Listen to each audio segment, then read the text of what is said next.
Hello and welcome.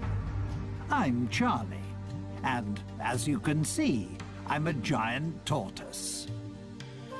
My home is a small but unique group of islands in the Pacific, 1,000 kilometers west of South America.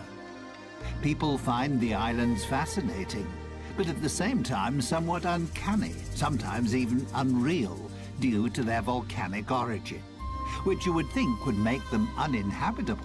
But in fact, they're teeming with life. The Galapagos Islands.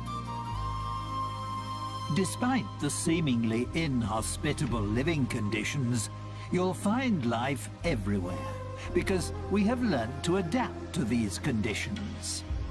I'd like to introduce you to some of the most interesting creatures who live on the Galapagos Islands.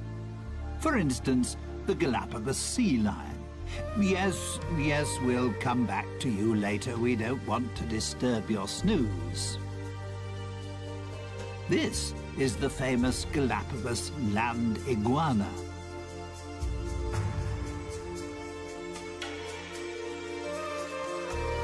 And here, its even more special relation, the marine iguana.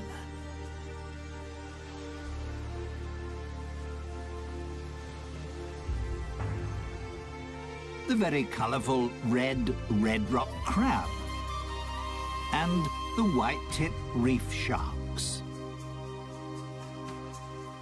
But the islands don't just consist of rock and lava. Thanks to the rainy season, numerous plants thrive here, providing a habitat for other creatures. For example, the brown pelican.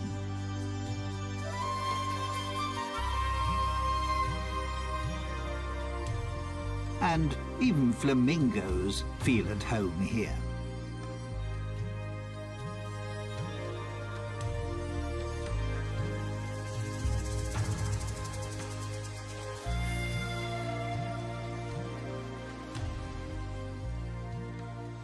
The Spanish, who, incidentally, by chance, discovered the islands in 1535, named them after me. Obviously because I impressed them so much. After all, I am a fine specimen.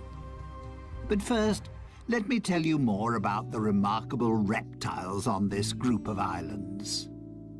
Here we see a prickly pear cacti growing in crevices in the lava.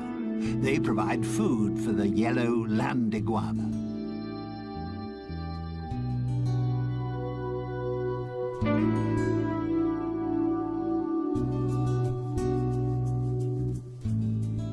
Its appearance is a little unusual, shall we say, due to the countless spiky crests on its head, which make it look rather like a geode turned inside out. The fact that the female land iguana uses the hot volcanic sand to hatch the clutch of 3 to 12 eggs she has laid is the reason why land iguanas are mainly found on Fernandina. It's the most westerly and youngest island of the archipelago. It lies directly above the volcanic hotspot, which was responsible for the creation of the group of islands.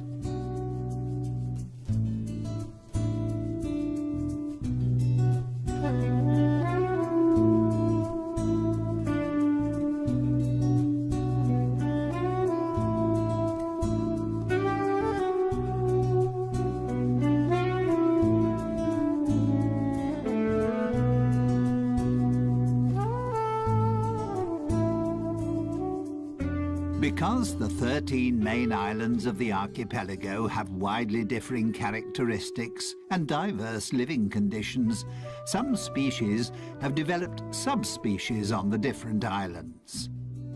That's why, apart from the ordinary land iguana, you'll also find the Santa Fe iguana, which has an even stronger yellow coloring and a more spiky appearance. And then there's the Rosada iguana, which has a distinct pink shade.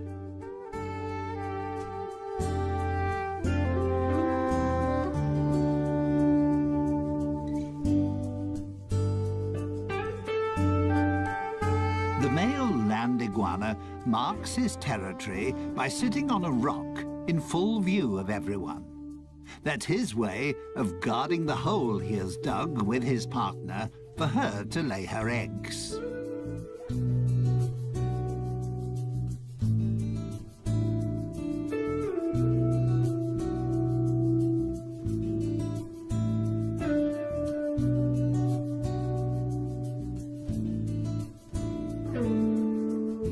This is a relation of the land iguana, the marine iguana. The marine iguana is only to be found on the Galapagos Islands and is the only extant marine iguana species. It prefers to live along the coastline because that's where it finds its food.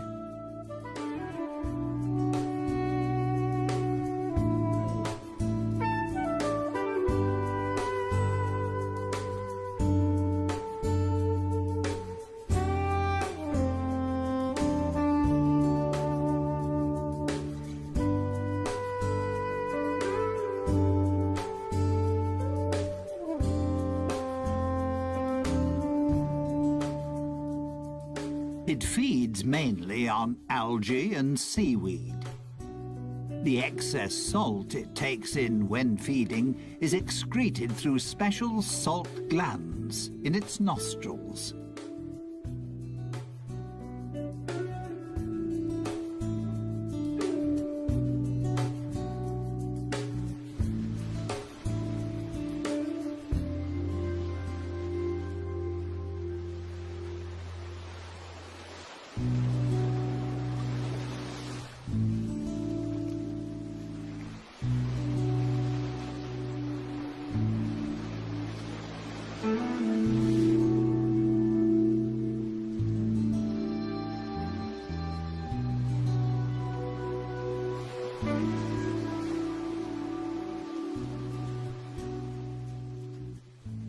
Marine iguanas are cold-blooded creatures. That's why they can only stay in cold seawater for approximately 10 minutes. They are, however, outstanding swimmers and are able to dive to depths of up to 9 meters. Once they're out of the water, thanks to their dark skin, the sun quickly warms their bodies up again.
Minor scuffles amongst the marine iguanas to mark their territory are quite common.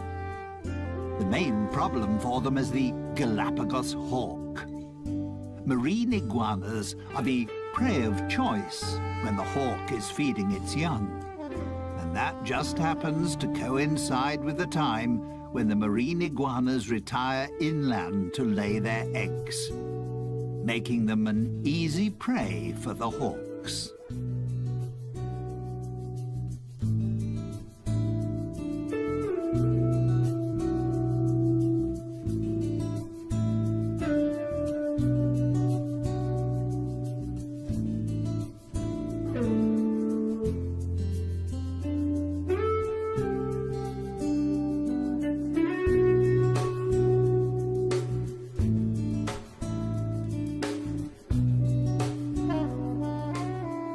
On the lava beach, the hawks have little chance of catching the iguanas, as they can easily camouflage themselves. Due to their grey skin and dragon-like appearance, they're hard to distinguish amongst the rocks.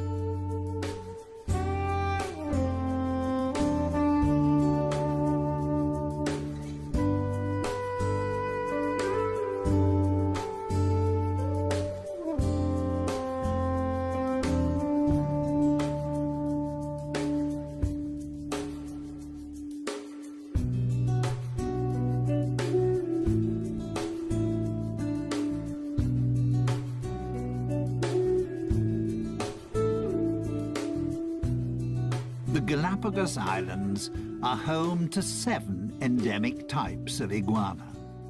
The males are larger than the females and can reach up to 30 centimeters, approximately 12 inches in length. Iguanas mainly eat flies, scorpions, and other insects. They have a symbiotic relationship with the sea lions because they free them of bothersome flies.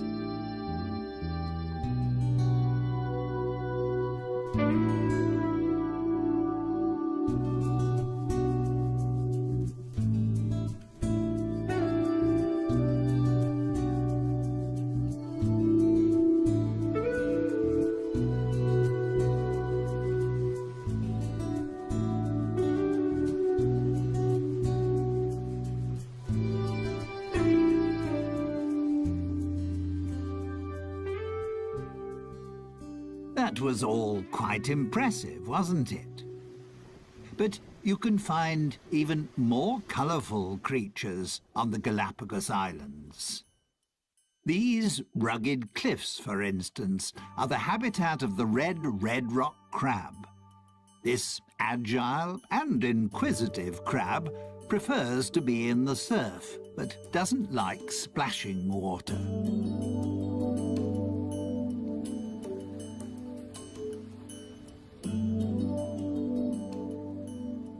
Its main source of food is algae, which it gnaws off rocks, together with other marine organisms. But also the odd carcass which gets washed ashore is a welcome extra in its diet.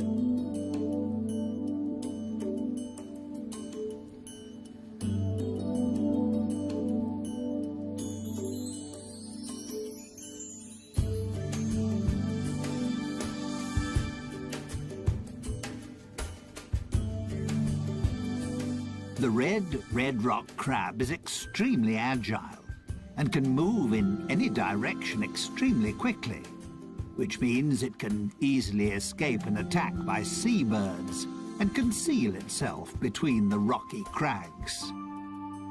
Its curiosity, however, will soon get the better of it, and it'll surface again fairly quickly.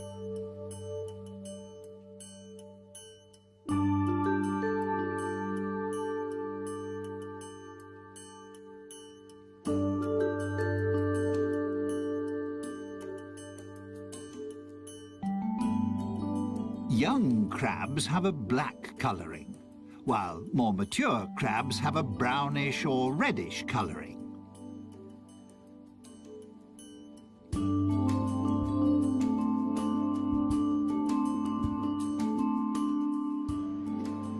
Bless you. Probably the food was a little too salty. Ah, there we have a friend who is spending his winter holidays with us. The black stone turner. He's flown an amazingly long way from the northern parts of America. The red rock crab doesn't cover such long distances, despite the fact that it's a fast mover, but it can jump.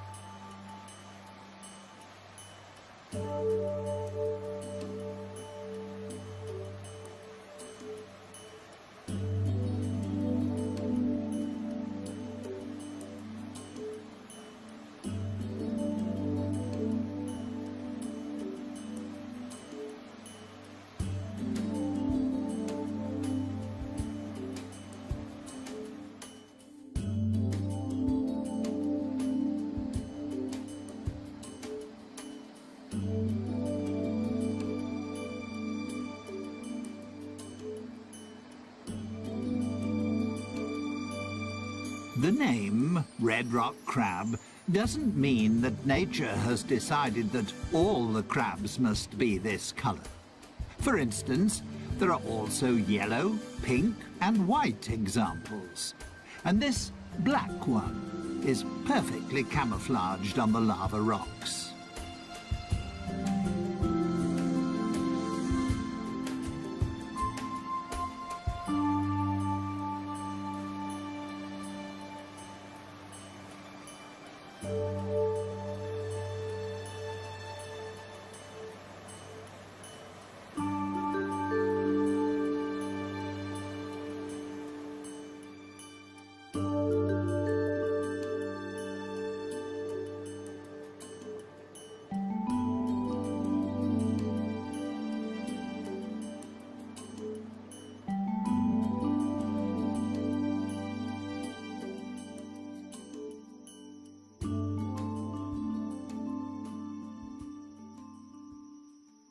So, not everything is grey and bleak on my group of islands. There's so much more. There's one sociable and playful species that adds a great deal to life on the islands, and I'd like to introduce them to you now.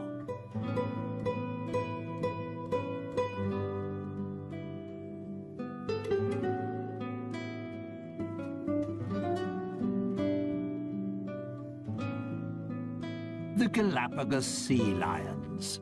You'll find them on virtually all the islands of the archipelago, just like their smaller relations, the Galapagos fur seals. Although they enjoy spending most of their time in water, you can frequently find them on land. To protect themselves against too much sun, they seek out the shade in natural caves or under cliffs. They cool down in tidal pools or in the sea. One of the favourite spots of the Galapagos sea lion is the leeward northern shore of the oldest and most southerly island, Hispaniola.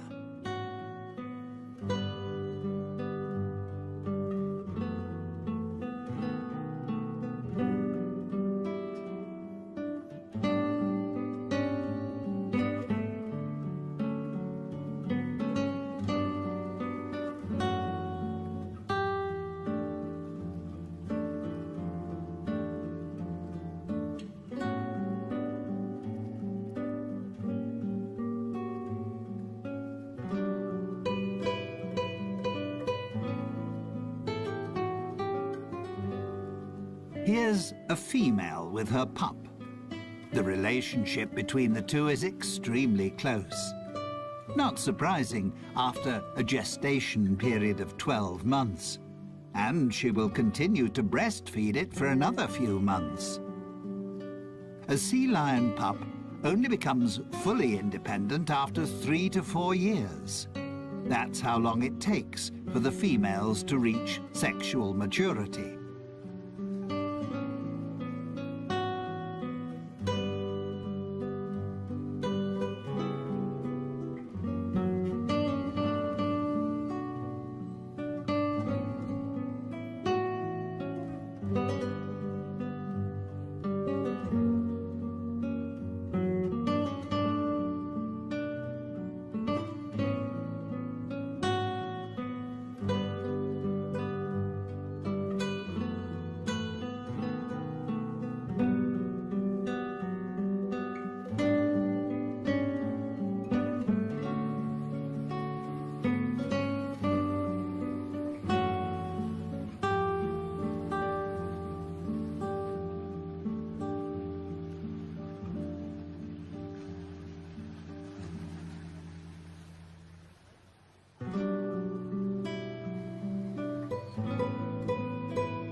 Males only reach sexual maturity after 7 or 8 years, and then have to fight fiercely for their own territory. This also makes them more aggressive and short-tempered than the more playful females.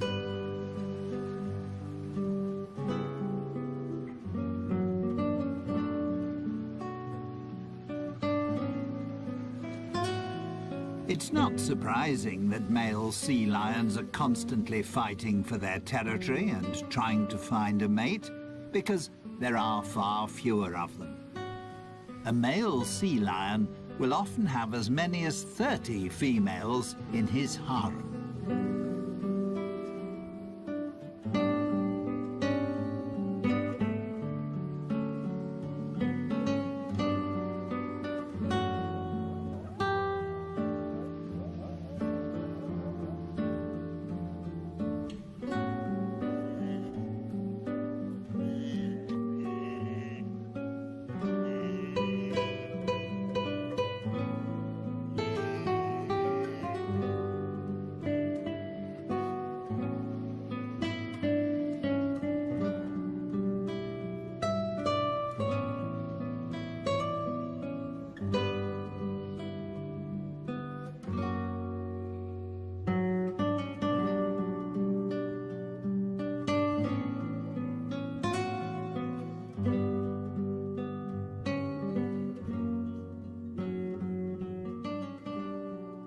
Sea lions don't always have beautiful, dense, dark brown fur. Pups only lose their baby fur after about 4 months. Initially, they also can't swim. They learn to swim, together with other pups, in calm bays. Only when they can swim properly do they follow their mothers out to sea. The young animals play with one another, while their mothers hunt for fish. They won't hunt for food on their own until they're a couple of years old.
Male sea lions can weigh up to 250 kilograms.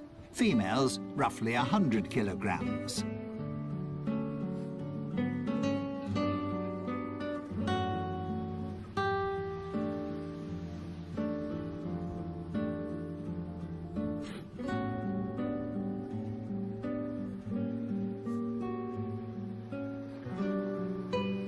There are between 20 and 50,000 of them on the Galapagos Islands.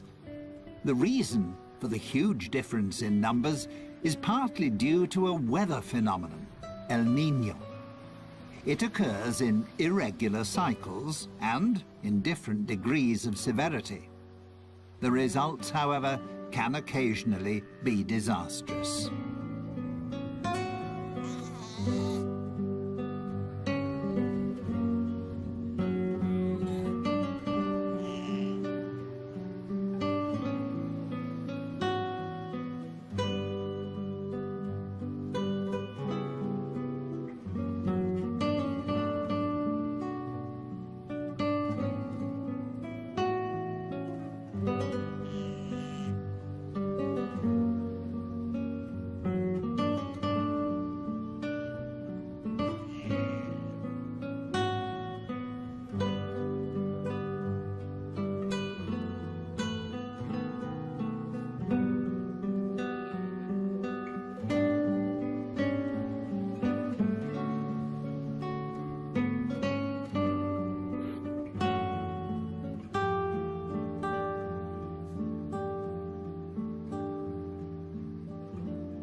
The arrival of El Niño signals a decrease in the cold Humboldt current, which can even cease completely.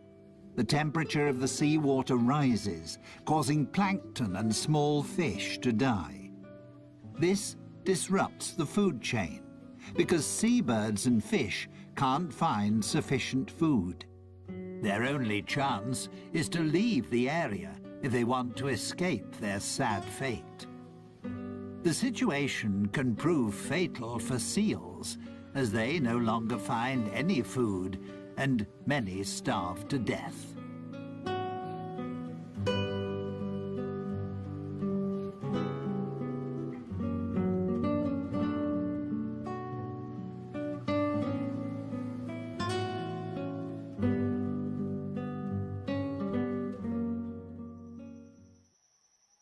Before I introduce you to my family and a couple of other Galapagos inhabitants, let me show you the islands in a little more detail. Life on the Galapagos Islands is not always easy. During the first half of the year, there are only 3 or 4 months at the most in which any rain falls, which is why there is a constant shortage of fresh water. The arid countryside often looks desolate. Lava rock, steppe, and cacti dominate the scene.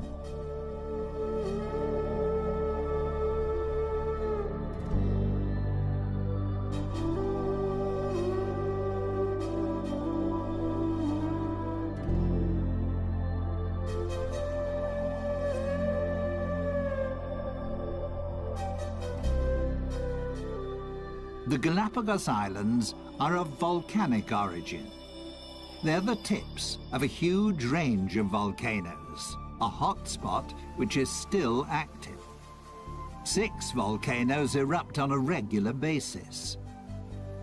The archipelago is the region with the world's greatest volcanic activity.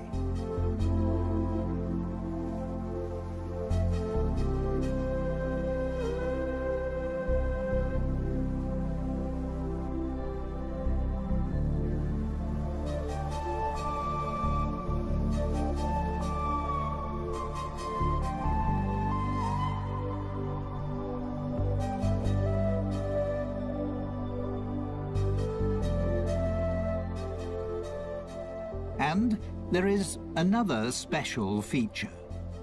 The islands shift. They're located on a tectonic plate which covers a magma chamber. They move from west to east, as if on a conveyor belt. That's why Fernandina, in the west, is the youngest island, and Española, in the east, is the oldest.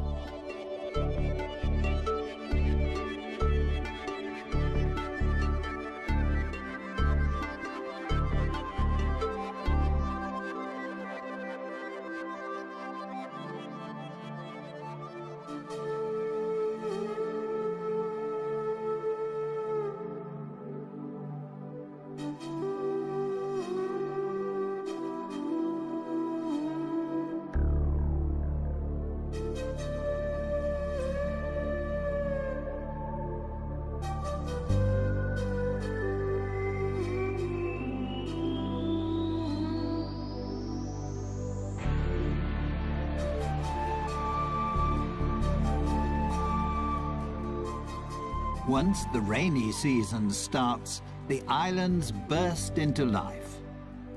Most of the flowers are a shade of yellow, because there is only one type of bee on the islands, which is responsible for pollination, the Galapagos wood bee.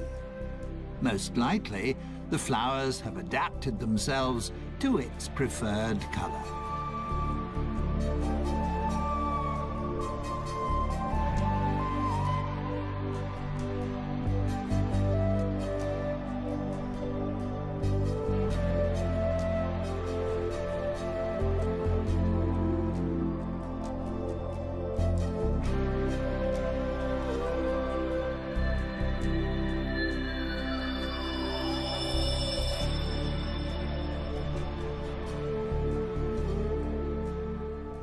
These are prickly pear cacti.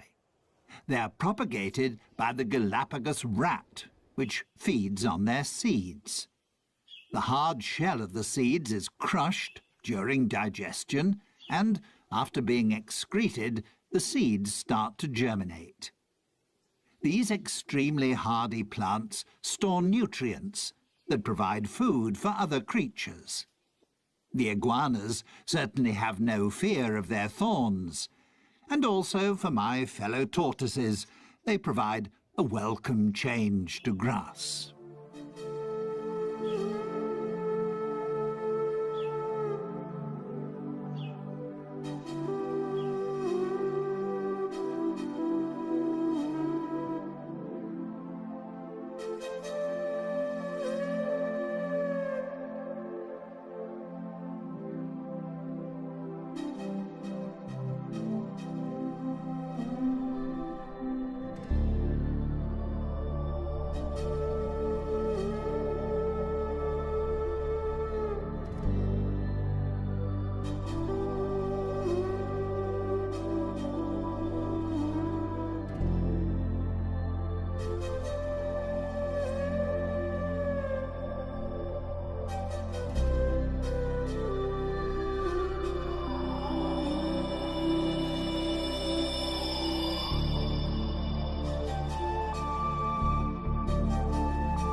Apart from the 13 main islands, there are hundreds of small islands and outcrops. Some of them are several hundred meters high and provide breeding grounds for the numerous seabirds.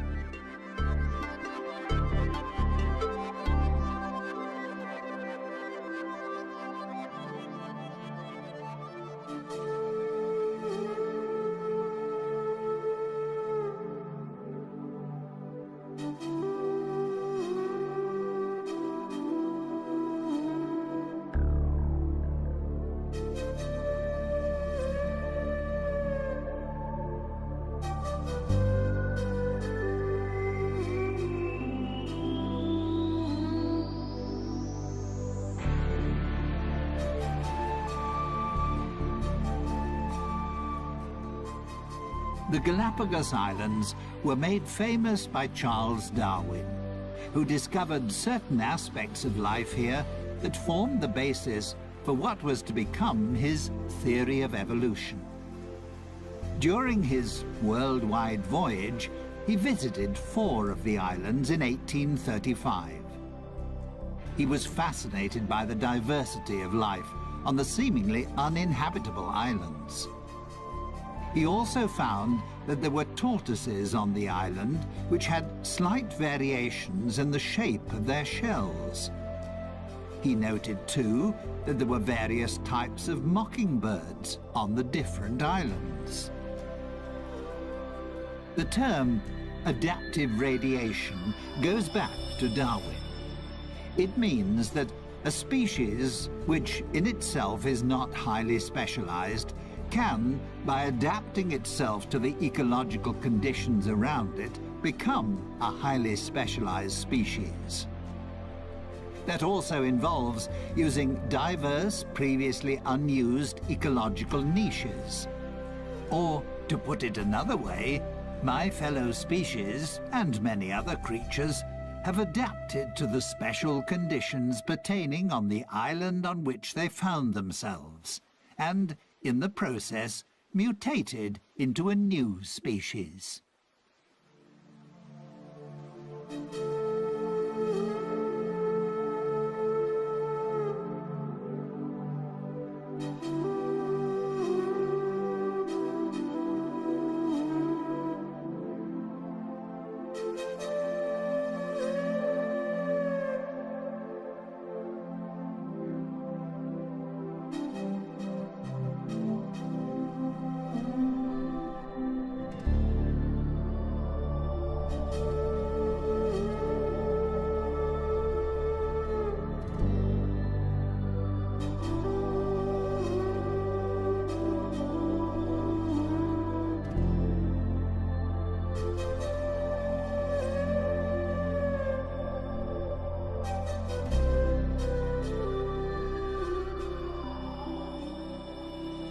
A gathering of white-tip reef sharks. They can be recognized easily by their white-tipped dorsal fin and tail. At the moment, they're resting after hunting for fish, crustacea, and cephalopods. Come nighttime, they'll become active again.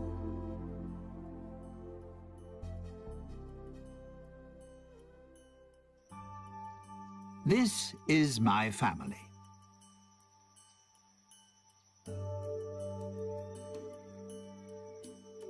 We giant tortoises are the largest of our fellow species living in the world today.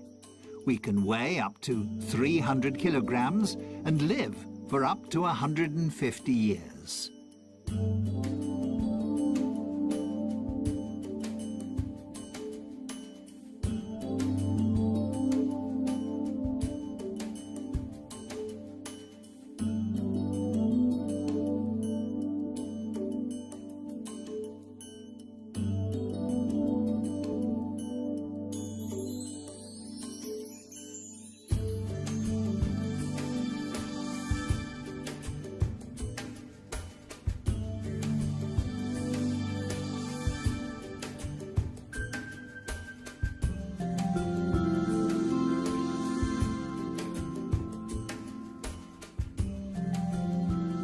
Some of my relations don't have a dome-shaped shell, but rather a more saddle-shaped one.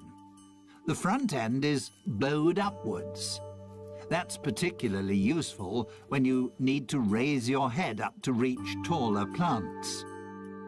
Most of my relations on the eastern islands have saddle-shaped shells because the plants there grow considerably higher.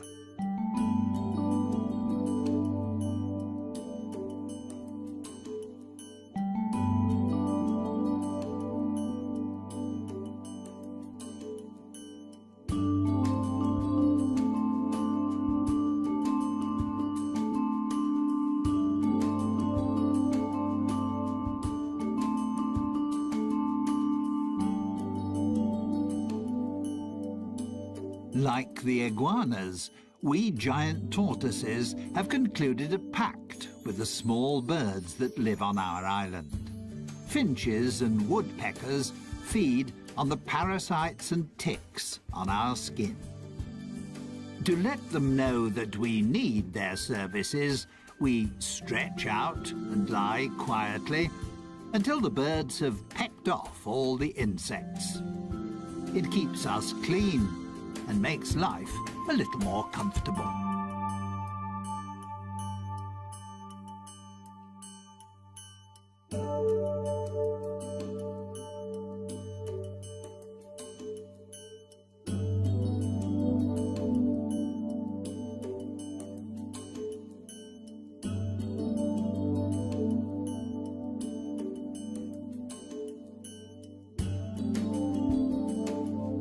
Our diet consists of grass, herbs, climbing plants, and berries.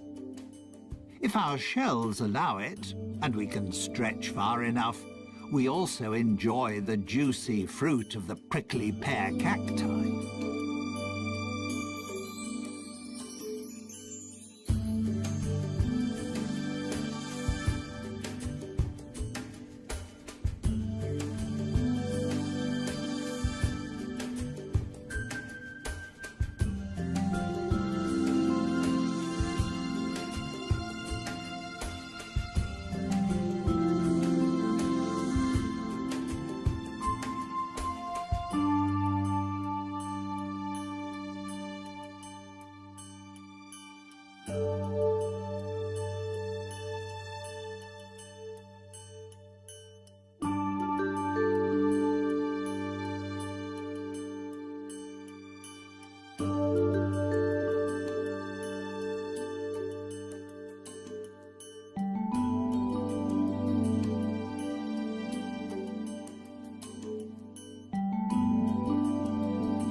Incidentally, our bodies are so large because they also act as a reservoir. We can store enough fat to last a year without food. And we can even manage without water for several months. We're very frugal. On this archipelago, that's sometimes an absolute necessity. With the possibility of a volcanic eruption at any time, or if El Niño returns, it's a good idea to have a little in reserve.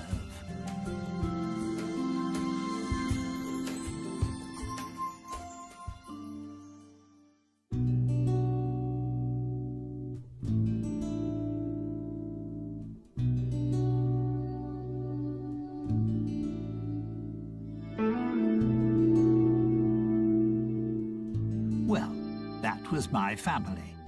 They're nice, aren't they?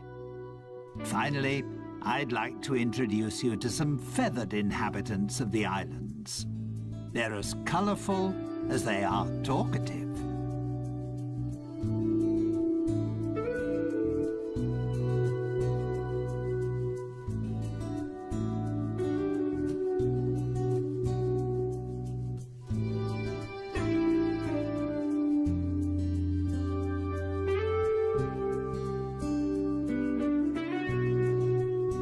The roughly 500 flamingos which live on the Galapagos Islands are immigrants from the Caribbean.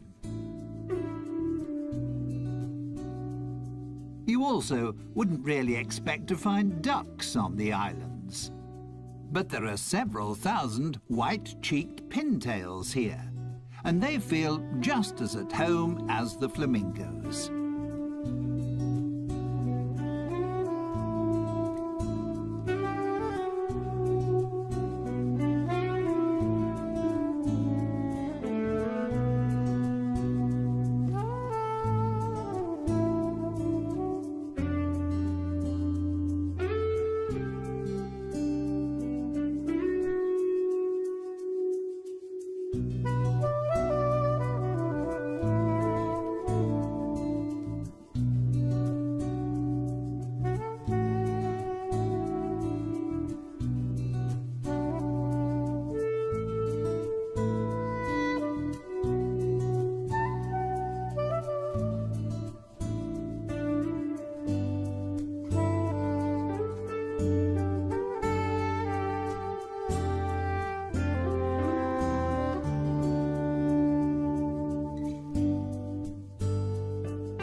The lava heron is just one member of the heron family that has made its home here. They feed off the plentiful supply of fish, just like the brown pelicans, one of which is just cleaning his plumage.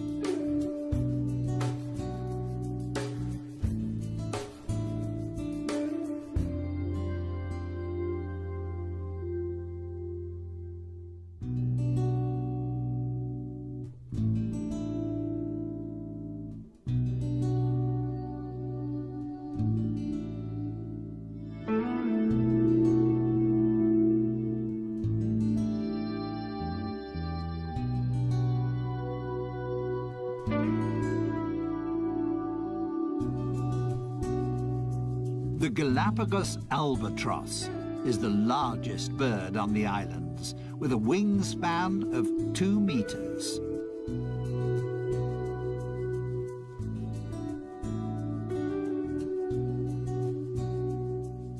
Some 12,000 couples breed on Española, virtually the whole world population.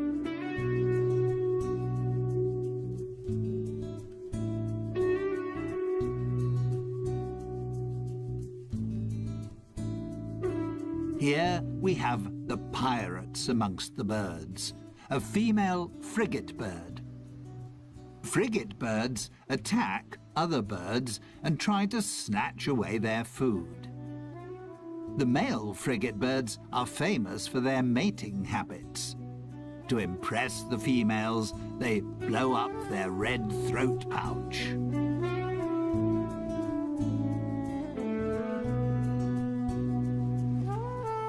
Someone else who appreciates the cold waters of the Humboldt and Cromwell currents is the Galapagos penguin. Due to various environmental influences, such as El Niño, as well as numerous natural enemies, like the sea lions and Galapagos hawk, they are now an endangered species.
Standing 1.20 meters tall, the great blue heron is one of the largest herons in North America.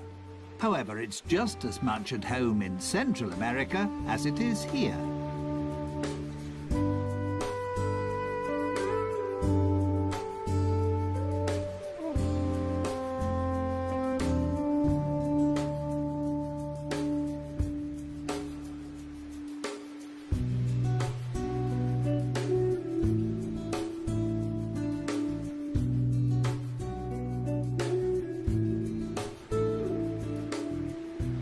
Stalking the beach, on the lookout for fishes, crabs or algae, is a dusky gull. With just 300 to 400 couples, it's one of the smallest gull species in the world and endemic to the islands.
I hope you enjoyed our little excursion around my homeland. Time for me to be getting back to my family. And time to thank you for your visit. And to say goodbye.